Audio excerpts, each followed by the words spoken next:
YouTube live link কিন্তু চালু হয়ে আছে আমাদের আহসান আদা লিডারের। যারা আমরা আজকের প্রোগ্রামে যুক্ত হতে পারবো না, পরবর্তী সময় আমাদের আহসান আদা লিডারের ইউটিউব লাইভ লিংকটাকে আমরা সাবস্ক্রাইব করে পরবর্তী যে আপডেট প্রতিদিন যে প্রোগ্রাম গুলো হচ্ছে সেটা আপনি ইনশাল্লাহ পেয়ে যাবেন। তা আমি চলে যাব আমাদের আজকের যে স্পিকার, আমাদের যে আইডল আইকন, আমাদের মেহফিল ফ্রিডমের কর্ণধার অ্যাডভোকেট ওসমান গনি আরমান লিডার।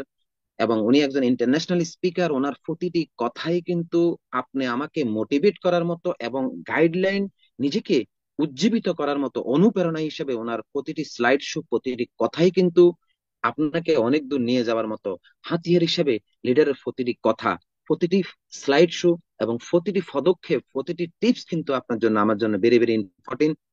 কেউ মিটিং এ ঢুকে, মিটিং এ সেমিনারও যুক্ত হয়ে কেউ ডিসিপ্লিন এবং আপনার যে অ্যাটেনশন, আপনার যে অ্যাটিটিউড টুকু যেন কোনো অয়েতে বিঘ্ন না ঘটে, এবং আমাদের স্পিকার যিনি স্পেস দিবেন ওনার যেন যে আকর্ষণ, ওনার যে স্পেস দেওয়ার যেই বিশৃঙ্খলা আপনি করবেন, ওনার কিন্তু সেই মনোনিবেশটুকু হারিয়ে ফেলবে। যেহেতু একটা গ্লোবাল সেমিনার, সেখানে কিন্তু আমরা টোটালি ডিসিপ্লিনকে প্রায়োরিটি দেবো ইনশাআল্লাহ।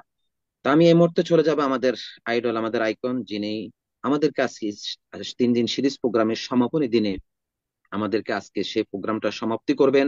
আমাদের advocate Osman Gani Arman leader, Count Diamond Mehfil ফ্রিডমের কর্ণধার। লিডার, আপনার পরিবেশ পরিস্থিতি অনুকূল থাকলে আজকের মেহফিল ফ্রিডমের পক্ষ থেকে আমরা প্রত্যেকটি 258 জন পার্টিসিপেন্ট আপনাকে ওয়েলকাম জানাচ্ছি আপনার মূল্যবান স্পেস দেওয়ার জন্য। ওকে, থ্যাংক ইউ ভেরি মাচ। নিশ্চয়ই শোনা যাচ্ছে। গাজী ভাই, শোনা যায়? জি লিডার, স্লাইড শো হয়েছে, আপনাকে শোনা যাচ্ছে, আপনাকে দেখা যাচ্ছে। ওকে, থ্যাংক ইউ ভেরি মাচ। এবং ধন্যবাদ জানাই আজকে যারা অংশগ্রহণ করেছেন এই প্রোগ্রামটা, যারা আজকে শুনছেন এবং আগামীতে শুনবেন, সকলকে ধন্যবাদ জানিয়ে আজকে শুরু করছি। আজকের টপিক হচ্ছে invite and follow up. It is a very important.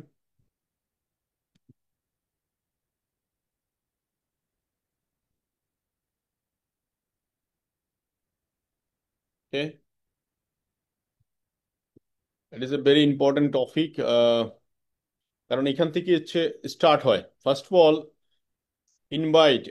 ইনভাইটের ক্ষেত্রে যেটা হচ্ছে প্রেজেন্টেশন। What is presentation? আমরা কোন একটা মানুষের কাছে যখন কোন একটা বিষয় প্রেজেন্টেশন করি, সেই প্রেজেন্টেশনের উপর বুঝতে পারি সেটা কতটুকু গুরুত্বপূর্ণ বা অর্থবহল। যেমন ধরেন, আমি আপনাদের কাছে প্রায় বলে যে এই মানুষটা আমাকে ইনভাইট করেছিল কিন্তু আমি কিছুই বুঝতে পারি নাই, বাট আরেকজন ইনভাইট করার সাথে সাথে কিন্তু উনি জয়েন করে ফেললো এবং আইডি অ্যাক্টিভ করে ফেললো, বোনাস কোয়ালিফাই